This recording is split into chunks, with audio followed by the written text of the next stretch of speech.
এটা একটা Nokia 1616 set, অনেক ব্যাকডেটেড সেট। হ্যাঁ, কিপ্যাড সেট। একসময় এই সেটগুলো খুব চলতি ছিল, এখন হয়তো কম হয়ে গেছে। সেক্ষেত্রে এটা আমাদের কাছে এসছে, ডিসপ্লে লাইট আসছে না এবং ডিসপ্লে ভাঙা। ডিসপ্লে চেঞ্জ করার পরও লাইট আসেনি, লোগো আছে, অর্থাৎ গ্রাফিক্স আছে, নোকিয়া লেখা গ্রাফিক্স আছে, সেক্ষেত্রে লাইট নেই। আমি অপোজিটে উল্টিয়ে নিলাম, কিচ্ছু না, সহজ একটা রাস্তা আছে লাইট আনার। আমি ভেবেছিলাম হয়তো ভুলে গেছি, কিন্তু না, দেখলাম দেখি একবার সেই প্রসেস অবলম্বন করাবো। একটা তিন পিনে একটা রেজিস্ট্যান্স আছে, সরি, একটা 3 পিনের আপনার ট্রানজিস্টার আছে। এই যে 3 পিনের ট্রানজিস্টারটা, তার ডান দিকটা হচ্ছে আপনার গ্রাউন্ড আছে, এই যে গ্রাউন্ড, তার অপোজিট সাইডে অর্থাৎ বাঁ দিকটায়।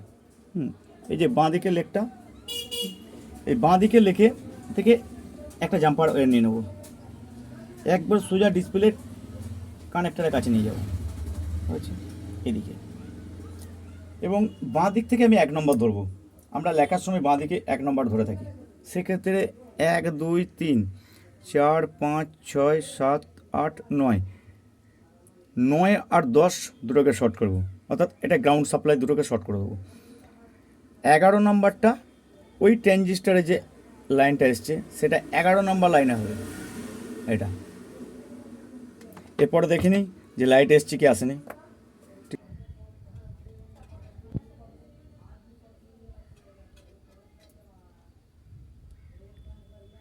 ঠিক আছে।